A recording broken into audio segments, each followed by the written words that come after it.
சினிமாவை பார்த்து தான் வந்து கெட்டு போயிட்டான். ஸ்ட்ரைட்டாக சொன்னான்னு கேட்டால் வந்து இந்த குடிக்கிறதுக்குலாம் எங்கேருந்து கற்றுட்டான்? சினிமாவை பார்த்து தான் கற்றுக்கிட்டான். இதை ரஜினிகாந்த் தான் கற்றுக் கொடுத்தாரு. இதை வந்து விஜய் பார்த்து தான் கற்றுக்கிட்டாங்க. அல்லது இன்னும் சில நடிகர்களை சொல்லி பார்த்தீங்கன்னா நீங்களாம் சினிமாவில் இப்படி காட்டி காட்டி தான் வந்து இந்த சமூகமே இப்படி கெட்டு போச்சுன்னு சொன்னாங்க. அதில் எனக்கு வந்து பார்த்தீங்கன்னா அது வந்து யாரெல்லாம் குடிக்கிற நடிகைகள்னு சொல்லிக்கிறதுனா பழங்காலத்தில் இப்போ எல்லாத்துக்கும் ஒன்று எடுத்துப்பாங்கன்னா சாவித்திரி வந்து குடித்தாங்க. சாவித்திரி மட்டுமா குடித்தாங்க? கேட்குறதுக்கு இன்னும் கூட வந்து பார்த்தீங்கன்னா அப்படி இருக்கும், அவ்வளோ நல்லாயிருக்கும். எவ்வளோ நல்ல படங்களும் நடித்தவங்க, சிறந்த நடிகை.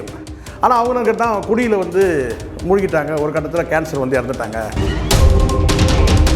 அவங்க இத்தனைக்கும் அவங்க பெரிய ஒரு எயில்மெண்ட்டில் இருக்கிறாங்க. இப்போ ரீசெண்டாக இந்த ஒரு மேரேஜ் கூட பண்ணிட்டாங்க, டைவர்ஸ் இதெல்லாம் இருந்தாலும் கூட பார்த்தீங்கன்னா அவங்க சாதாரண குடும்பத்திலேருந்து வந்தவங்க. அவங்க வந்து ஒரு வெல்கம் கேலாக வந்தவங்க சமந்தா. அவங்களுடைய படிப்பு நான் கேட்டால் அந்த திரிஷா என்ன படித்தாங்க தெரியுமா? பிபிஏ படிச்சிருக்காங்க. இது எல்லாத்துக்கும் மேலே ஒரு விஷயம் சொல்கிறேன் பாருங்கள், இதுதான் ரொம்ப ஆச்சரியமான ஒரு விஷயம். டாக்டருக்கு படித்த ஒரு நடிகை இருக்கிறாங்க. அவங்க யார் தெரியுமா?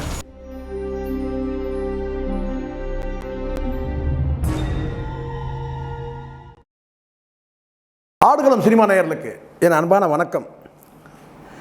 போதை போதை போதை ஊரெல்லாம் இதான் பேச்சு, தமிழ்நாடெல்லாம் இதான் பேச்சு. தமிழ்நாட்டில் ரொம்ப சகஜமாக எல்லா இடத்துலையும் புழக்கத்தில் வந்து போதை இருக்குது அப்படின்னு முதலமைச்சர் சொல்கிறாங்க. என்ன சொல்ல போனால் ஆளுங்கட்சி சார்ந்த அத்தனை பேருமே வந்து சொல்லிட்டு இருக்கிறாங்க. இது வந்து இன்றைக்கி வந்தது இல்லைங்க, இது கடந்த ஆட்சியிலே வந்து போதையை தெருவெல்லாம் கூட்டிகிட்டு போயிட்டாங்க அப்படின்னு வந்து ஒரு குற்றச்சாட்டு வைக்கிறாங்க. இப்போது நடக்கக்கூடிய அத்தனை குற்றங்களுக்கும், பாலியல் குற்றங்களாக இருக்கட்டும், வந்து பெண்கள் சம்பந்தமான அனைத்து விதமான குற்றங்களுக்கும் வந்து இந்த போதை தான் வந்து காரணமாக இருக்குது. அப்போ இதை ஒழிக்கிறது எப்படி அப்படின்னு வந்து மிகப்பெரிய வந்து ஒரு விவாதம் நடக்குது. இது எங்கேருந்து ஆரம்பிக்கிறது? டாஸ்மாக்லேருந்து ஆரம்பிக்கலாமா, அல்லது இன்னும் சில ஐட்டங்கள்லாம் இருக்கு இல்லையா, அந்த நான் சொல்கிறது இந்த போதை ஐட்டங்கள் இருக்குல்ல, அங்கேருந்து ஆரம்பிக்கிறதா அப்படின்னு வந்து ஒரு பேச்சு இருக்குது. எங்கேருந்து ஸ்டார்ட் பண்ணுது? முதலமைச்சர் 717 கடையை மூடிட்டேன், அங்கேருந்து ஆரம்பிக்கிறேன்ற மாதிரி டாஸ்மாக் கடையை மூடிட்டேன்னு சொல்கிறார். ஆனால் நம்ம பார்த்த இடத்துலலாம் கடைங்க இருக்குது. அது எந்த சந்து பொந்தில் எங்கே மூடினாங்கன்றது அது இன்னும் கொஞ்சம் விலாவரியாக சொன்னால் சரியாக இருக்கும். சரி, இது ஒரு பக்கம் இருக்குது. இப்போது இந்த போதை கலாச்சாரம் என்பது அது சரக்காக இருக்கும். சரக்குனா என்ன? நான் சொல்கிறது இந்த விஸ்கி, பிராந்தி, சாராயம் இதெல்லாம். ஸோ இதை தாண்டி மற்ற போதை வஸ்துக்கள் இருக்கு இல்லையா, இதெல்லாம் வந்து இந்த பழக்கெல்லாம் வந்து சாதாரண மக்கள், நான் சொல்கிறது நடுத்தர குடும்பமாக இருக்கட்டும், அல்லது வந்து பார்த்தீங்கன்னா வந்து அடித்தட்டு மக்களாக இருக்கட்டும், இவங்க எங்கேருந்து இந்த பழக்கம் வந்ததுன்னு சொன்னால் பரவலாக சொல்கிறது கேட்டிங்கன்னா வந்து சாராயம் வந்து சொல்லிடலாங்க. அது வந்து அது மேலேருந்து வந்தால் கீழேருந்து வந்தாலும் சொல்ல முடியாது, எப்படியோ நடுவில் வந்ததான்னு சொல்ல முடியாது. சாராயம் தான் இன்றைக்கி வந்து கலர் சாராயமாக மாறி இருக்குது அப்படிலாம் சொல்லலாம். ஆனால் மற்ற இந்த போதை வஸ்துக்கள் இருக்குல்ல, அது எங்கேருந்து யார்கிட்ட இருந்து வந்து பார்த்திங்கன்னா இந்த நடுத்தர மக்கள்கிட்டையும் அடித்தட்ட மக்கள்கிட்டையும் வந்து அது போயிடுச்சு. அதுவும் குறிப்பாக இன்றைக்கி பெண்கள்லாம் வந்து கூட வந்து குடிக்கக்கூடிய சூழல் இருக்குது. அது நடுத்தர குடும்பத்தையும் இப்போ அதான் மேல்தட்டு குடும்பத்தில் அப்படியே வந்து நடுத்தட்ட மக்கள்கிட்டே வந்துடுச்சு, பெண்கள்கிட்டே வந்துடுச்சுன்னா அப்படி பரவலாக பேசுவாங்க. இப்போ என்னென்னா இந்த குறிப்பிட்ட ஒரு சிலர் சொல்லக்கூடிய விஷயம் என்னென்னா, அது எவ்வளோ தூரம் சரியானன்றதை நம்ம ஆய்வு செஞ்சுக்கலாம். அது நீங்களும் செய்யலாம். பரவலாக என்ன சொல்லுங்கன்னா, சினிமா வட்டாரத்திலிருந்து தான், சினிமாவிலிருந்து தான் இந்த போதை கலாச்சாரமே வந்து சாதாரண மக்கள்கிட்ட வந்து நடுத்தர மற்றும் அடித்தட்டு மக்கள்கிட்ட வந்தது.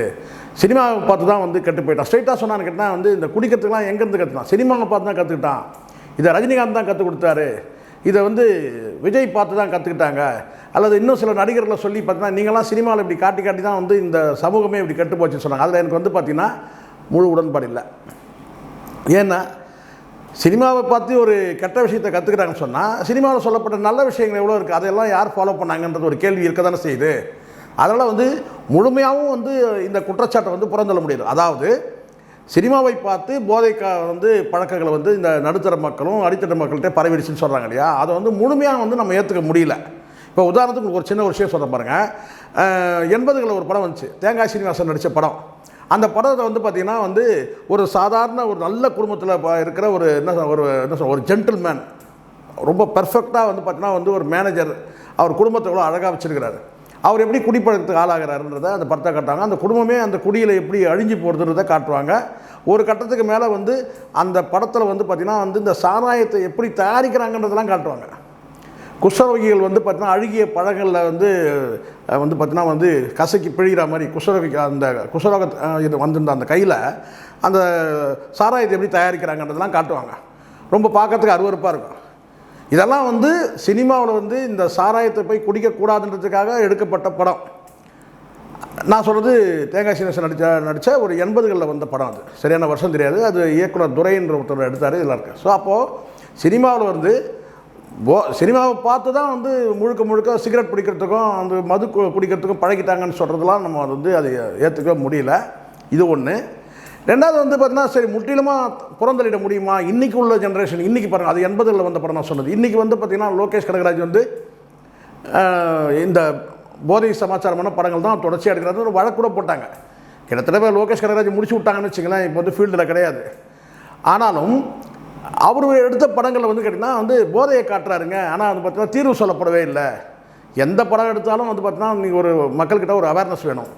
நீங்கள் போதையை வந்து காட்டிட்டு கடைசியில் குடோன் எரிஞ்சு போகிற மாதிரி காட்டிங்கன்னா அது வந்து பார்த்தீங்கன்னா பயன் இல்லை. ஆனால் அப்போ அதை பயன்படுத்துறதை காட்டுறதெல்லாம் இருக்குது பாருங்கள். அதில் விஜய் சேதுபதி நடிச்சிருப்பார், உங்களுக்கு தெரியும் நினைக்கிறேன். விக்ரம்ன்ற படத்தில் போதை குறித்து எடுத்திருப்பார். அதில் வந்து கடைசி காட்சியில் வந்து பார்த்தீங்கன்னா எல்லாரையும் வந்து பார்த்தீங்கன்னா டம்மு சுட்டு வந்து கமல்ஹாசன் எல்லாரையும் சாகடிச்சிடும், அவ்வளோதான்.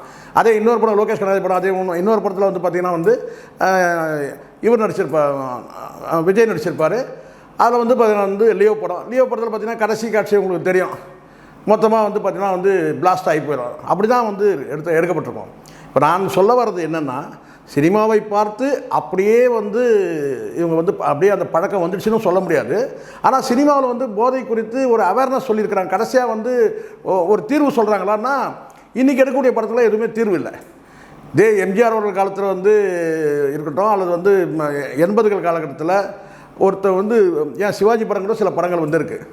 மதுவுக்கு அடிமையாகி அதுக்கப்புறம் திறந்த காட்சியெலாம் வசந்த மாளிகையெல்லாம் நீங்கள் பார்த்துருப்பீங்க. காதல் தொழிலில் வந்து குடிகாரன் ஆகிடுவார். ஆனால் கடைசியில் வந்து பார்த்திங்கன்னா வந்து அவர் வந்து பார்த்திங்கன்னா அதுலேருந்து விடுபடக்கூடிய காட்சியெல்லாம் பார்ப்போம். அப்போ இந்த இடத்துல நான் சொல்ல வர்றது என்னன்னு கேட்டால், இன்றைக்கு உள்ள படங்கள் வந்து குறித்து பார்க்கும்போது சினிமாவை பார்த்து போதை கலாச்சாரம் வந்து இங்கே பெருகுது அப்படின்னு நம்ம சொல்ல முடியும். ஆனால் அதே நீங்கள் வந்து பார்த்தீங்கன்னா 90கள் காலகட்டம் 2000 காலகட்டத்தில் நீங்கள் பார்த்தீங்கன்னா அந்த மாதிரி கிடையாது. இப்போ வந்து பெண்கள்லாம் கூட குடிக்க ஆரம்பிச்சிட்டாங்க. அது காரணம் நடிகைகள் தான் வந்து காரணம். நடிகைகள் கூட குடிக்கிற நடிகைகளாக இருக்கிறாங்கன்னு சொன்னால் உள்ளபடியே வந்து இணையத்தில் நீங்கள் பார்த்துருப்பீங்க. அதை வந்து யாரெல்லாம் குடிக்கிற நடிகைகள்னு சொல்லிக்கிறதுனா பழங்காலத்தில் இப்போ எல்லாத்துக்கும் ஒன்று எடுத்துப்பாங்கன்னா சாவித்திரி வந்து குடித்தாங்க. சாவித்திரி மட்டுமா குடித்தாங்க? எத்தனை நடிகைகள் குடிச்சிருக்கலாம், அது தெரியாமல் போயிடுச்சு. ஆனால் சாவித்திரி வந்து குடியில் தான் இறந்தாங்க அப்படின்னு வந்து சாவித்திரி வந்து இன்றைக்கி சினிமாவில் வரக்கூடிய நடிகைகள் வந்து யாராவது ஒருத்தரை முன்னுதாரணம் சொன்னால் டக்குன்னு சாவித்திரி தான் சொல்லுவாங்க. ஆனால் அந்த குட் கேரக்டர் என்னாச்சு கேட்டால் அவங்க குடிப்பழக்கம் இருக்கிறதுனால வந்து பார்த்தீங்கன்னா அது ஒரு பேட் கேரக்டர் ஆகிருக்குன்னா சாவித்திரி வந்து குடிச்சு இறந்துட்டாங்க. அதுக்கப்புறம் ஸ்ரீவித்யா மீதும் அப்படி ஒரு குற்றச்சாட்டு உண்டு. அவங்க வந்து அபூர்வ ராகங்களில் அவங்களுடைய அந்த பாடல் வந்து இந்த 7 ஸ்வரங்கள் பாடல் கேட்குறதுக்கே இன்னும் கூட வந்து பார்த்தீங்கன்னா அப்படி இருக்கும், அவ்வளோ நல்லாயிருக்கும். எவ்வளோ நல்ல படங்களும் நடித்தவங்க, சிறந்த நடிகைங்க. ஆனால் அவங்களும் கேட்டால் குடியில் வந்து மூழ்கிட்டாங்க. ஒரு கட்டத்தில் கேன்சர் வந்து இறந்துட்டாங்க. அதேமாதிரி கமர்ஷியல் சில் சுமிதாவும் அப்படி தான் சொல்லுவாங்க. அவங்க வந்து ஒரு கட்டத்தில் வந்து பார்த்திங்கன்னா வந்து குடி போதைக்கு அடிமையாயிட்டாங்க. அதுக்கப்புறம் வந்து அவங்க சூசைட் பண்ணி இறந்துட்டாங்கன்னு. இப்போ இருக்க சமகாலத்தில் நடிகர்கள் கூட வந்து பார்த்தீங்கன்னா வந்து இந்த ஜெயமில் நடித்த அந்த சதா, அதுக்கப்புறம் ஸ்ரீ திவ்யான்னு சொல்லிட்டு ஒரு நடிகை, அவங்க படம் நான் நிறைய பார்த்தது கிடையாது. அந்த சிவகார்த்திகேயனோட சேர்ந்து நடிச்சிருப்பாங்க. ஸோ இவங்கெல்லாம் வந்து இணையத்தில் பார்க்கும்போது கேட்டால் இவங்கெல்லாம் வந்து குடிக்கிற நடிகைகள். இவங்க இல்லாமல் இன்னும் கூட பல நடிகைகள் வந்து குடிக்கிற நடிகைகள் இருப்பாங்க. ஆனால் அது வெளியில் தெரிய வரல, இணையத்தில் அதை பற்றி பேசப்படலை. அப்போ இவங்களெல்லாம் பார்த்துட்டு தான் வந்து பெண்கள் குடிக்க ஆரம்பிச்சிட்டாங்கன்னு நம்ம வந்து சொல்கிறதும் சரியானதாக இருக்காது. சில நேரங்களில் வந்து சினிமாவில் வந்து இருக்கக்கூட ஒரு முன்னுதாரணமாக எடுக்கிறதுக்கு வேணால் பயன்படுத்திக்கலாம். அதாவது குடிக்கிறதுக்கு ஒரு காரணம் வேணால் சொல்லலாம், இவங்கெல்லாம் பார்த்து தான். ஆனால் எவ்வளோ நல்ல விஷயங்கள் இருக்குது, அதெல்லாம் ஃபாலோ பண்ணியிருக்கிறாங்களா? இப்போ இதே நடிகைகளை நீங்கள் எடுத்துக்கிட்டிங்கன்னா இப்படி வாங்க, இவங்கெல்லாம் குடித்த நடிகைகள். இப்படி நீங்கள் வந்தீங்கன்னா படித்த நடிகைகள்லாம் இருக்கிறாங்க. இதே இந்த சமகால நடிகைகளில் வந்து பார்த்திங்கன்னா அந்த சமந்தா இருக்காங்கல்ல, அவங்க இத்தனைக்கும் அவங்க பெரிய ஒரு எயில்மெண்ட்டில் இருக்கிறாங்க. இப்போ ரீசெண்டாக இந்த ஒரு மேரேஜ் கூட பண்ணிட்டாங்க, டைவர்ஸ் இதெல்லாம் இருந்தாலும் கூட பார்த்திங்கன்னா அவங்க சாதாரண குடும்பத்திலேருந்து வந்தவங்க. அவங்க வந்து ஒரு வெல்கம் கேலாக வந்தவங்க சமந்தா. அவங்களுடைய படிப்பு நான் கேட்டால் பிகாம். எத்தனை பேருக்கு தெரியாது? அவங்க பிகாம் படித்தவங்க. சரி, அவங்க பார்த்தோன்னு கேட்டால் சமந்தா வந்து பிகாம் படித்தவங்க எல்லாரும் வந்து பார்த்தீங்கன்னா இப்போ பிகாம் படித்தவங்களும் அவங்கள பார்த்தா பிகாம் படித்தாங்கன்னு சொல்ல முடியுமா பெண்களை? அல்லது வந்து படிக்காதவங்களாம் வந்து பார்த்தீங்கன்னா வந்து இவங்களை ஃபாலோ பண்ணலன்னு சொல்ல முடியுமா? அது கிடையாது. ஸோ அதனால் வந்து பார்த்தீங்கன்னா அடுத்து இன்னொரு நடிகை கூட சொல்ல முடியும். நீங்கள் வந்து பார்த்தீங்கன்னா நயன்தாரா வந்து பல பேருக்கு தெரியாது. நயன்தாரா வந்து பிஏ கிராஜுவேட். நயன்தாரா பற்றி எவ்வளோ நெகட்டிவ் சொல்லுவாங்க. ஏன்னா அவங்க பிஏ படிச்சிருக்காங்க. யாராவது இது வரைக்கும் சொல்லியிருக்காங்களா? அவங்க பிஏ படிச்சிருக்கிறாங்க. அடுத்து வந்து அனுஷ்கான்னு ஒரு நடிகை. அந்த நடிகை வந்து பார்த்தீங்கன்னா பிஎஸ்சி வந்து பார்த்திங்கன்னா வந்து கம்ப்யூட்டர் சயின்ஸ் முடித்தவங்க அனுஷ்கா. த்ரீஷா எடுத்துங்க. த்ரீஷா இப்போ வந்து பெரிய சர்ச்சையாக பேசிகிட்டு இருக்கோம் இல்லையா? எல்லோரும் பேசிட்டு தான் இருக்கிறோம். நானும் பேசுகிறேன், எல்லோரும் சர்ச்சையாக பேசணும். அந்த த்ரீஷா என்ன படித்தாங்க தெரியுமா? பிபிஏ படிச்சிருக்காங்க. இது எல்லாத்துக்கும் மேலே ஒரு விஷயம் சொல்கிறேன் பாருங்கள். இதுதான் ரொம்ப ஆச்சரியமான விஷயம். டாக்டருக்கு படித்த ஒரு நடிகை இருக்கிறாங்க. அவங்க யார் தெரியுமா? அதுவும் இவங்க தமிழ்நாட்டிலையோ அல்லது வந்து இந்தியாவில் படிக்கலை, ஜார்ஜியா நாட்டில் டாக்டருக்கு படிச்சிருக்கிறாங்க. நான் சொல்கிறது டாக்டரேட் இல்லை, எம்பிபிஎஸ் டாக்டர். இங்கே எம்பிபிஎஸ் இருக்கு இல்லையா? அது மாதிரி வந்து பார்த்தீங்கன்னா ஜார்ஜியா நாட்டில் வந்து மருத்துவராக வந்து அவங்க வந்து படிப்பு முடிச்சிருக்கிறாங்க. டாக்டர் அவங்க யார் தெரியுங்களா? சாய் பல்லவி. தமிழ்நாட்டில் தான் அவங்க, கோவையில் தான் வந்து ஊட்டியில் தான் பிறந்தாங்க. தமிழ்நாட்டில் தான் வச்சுருங்க. நிறைய பேர் மலையாள நடிகை நினச்சிட்டு இருக்கிறாங்க. அவங்க தமிழ்நாட்டில் தான் பிறந்தாங்க, ஊட்டியில் பிறந்தாங்க, வந்து கோவையில் தான் வந்து அவங்க படித்தது அடிப்படை கல்வியெலாம். ஆனால் ஜார்ஜியா நாட்டில் அவங்க வந்து பார்த்தீங்கன்னா வந்து மருத்துவம் படிச்சிருக்காங்க, டாக்டர். இப்போ சாய் பல்லவி பார்த்து எத்தனை பேர் டாக்டர் ஆகிட்டாங்க பெண்களில்? அப்போது இந்த இடத்துல ஒரு விஷயம் தெரிஞ்சுக்கணும். அது நல்ல விஷயமா இருந்தாலும் சரி, கெட்ட விஷயமும் சரி, சினிமாவு மூலமாக தான் வந்து சினிமாவை பார்த்து தான் வந்து கெட்டு போயிட்டாங்க அப்படின்னு சொல்கிறதுல முழு உடன்பாடு இல்லை. ஆனாலும் சில இயக்குநர்கள் வந்து சில படங்கள் எடுக்கும்போது தீர்வு சொல்லாமல் அந்த போதைன்ற ஒரு விஷயத்தை மட்டும் எடுத்துகிட்டு இப்போ வந்து லோகேஷ் கனகராஜ்கிட்ட மீண்டும் வந்துடுவோம். இப்போ லோகேஷ் கனகராஜ் என்ன பண்ணுறாரு கேட்டிங்கன்னா வந்து அந்த ஏதோ இந்த மிட்டாய் மாதிரி ஒன்று எடுத்து வந்து விக்ரம் படத்தில் வந்து அழுத்துவார். அதெல்லாம் பார்த்துட்டு அப்படியே வந்து கைகள்லாம் புடைக்கிற மாதிரிலாம் காட்டுவார். கடைசி காட்சி வந்து பார்த்தீங்கன்னா ட்ராமாட்டிக்காக ஆகிடும். வந்து பார்த்தீங்கன்னா ஃபுல்லாக எல்லாம் வந்து கன் வச்சு ஷூட் பண்ணுற மாதிரி காட்டுவாங்க. அப்படி காட்டக்கூடாது. ஒரு போதை பழக்கத்தை எடுத்துக்கிட்டால் அது ஆணாக இருக்கட்டும் பெண்ணாக இருக்கட்டும் அவங்க வாழ்க்கை எப்படி அழியுது, இதை வந்து 80களில் வந்த படங்களில் காட்டியிருப்பாங்க. ஸோ அதனால் எனக்கு இந்த காணொலியில் வந்து எந்த நடிகையை வந்து கொச்சைப்படுத்துன்ற நோக்கெல்லாம் கிடையாது. நான் வந்து ரொம்ப நேர்மையாக சொல்கிறேன். சினிமாவை பார்த்து தான் இந்த போதை கலாச்சாரம் வந்து வந்துடுச்சு. ரஜினிகாந்தை பார்த்து வந்துடுச்சு இந்த சிகரெட் பிடிக்கிற பழக்கம். அதுக்கு முன்னாடி சிகரெட்டே கிடையாதா? ரஜினிகாந்த் வந்து சினிமாவில் வந்து இந்த நினைத்தாலே இணைக்கும் படத்தில் வந்து சிகரெட்டை தூக்கி பிடிக்கிறார் பார்த்தீங்களா? அதுக்கு முன்னாடியே சிகரெட் இருக்குது. அந்த காலத்தில் பேஷன் ஷோன்னு சொல்லுவாங்க. ஒரு சிகரெட் தொப்பி போட்ட ஒரு எம்பளம் இருக்கும். ஒரு மனிதர் வந்து தொப்பி போட்டிருக்க மாதிரி பேஷன் ஷோன்னு சொல்லுவாங்க. Scissor fashion show. இப்போ எவ்வளோ நிறைய சிகரெட் வந்திருக்கலாம். இதெல்லாம் எங்கள் அப்பா தாத்தா பிடிச்ச சிகரெட், அதனால எங்களுக்கு தெரியும். ஆனால் நினைத்தாலே இணைக்கும் படத்தில் வந்து அதுக்கப்புறம் அந்த சிகரெட்டை தூக்கி பிடிக்கிறது எப்படின்னு சொல்லி வந்து ஒரு ஸ்டைலாக பண்ணி காமிச்சார். ஆனால் ரஜினிகாந்த் தான் சிகரெட் பிடிக்கிறதே சொல்லி கொடுத்தாருன்ற மாதிரி சில பேர் சொல்லியிருக்கலாம்.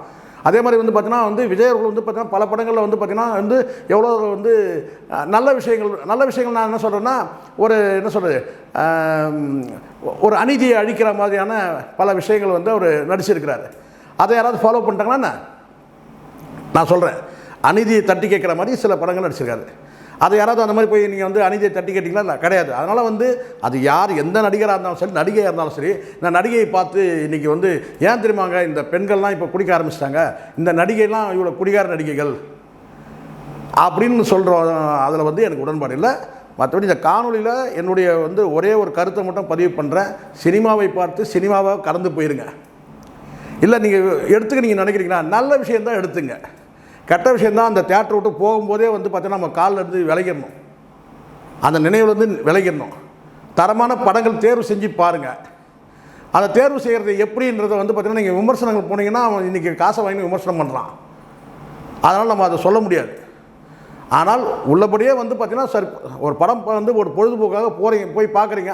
அந்த படம் வந்து பார்த்தீங்கன்னா சில விரும்பத்தகாத காட்சிகள், வேண்டாத காட்சிகள், தவறான காட்சிகள், ஒவ்வாத காட்சிகள் இருந்ததுன்னா அதை அப்படியே மறந்து அப்படியே வந்து இக்னோர் பண்ணிவிடுங்க. அவ்வளோதான். நல்ல விஷயந்தான் அதை எடுத்துக்கலாம். ஆனால் எல்லாத்துக்கும் சினிமா மீது பழி போடுறதுன்றதுல எனக்கு உடன்பாடு இல்லை. நன்றி, வணக்கம்.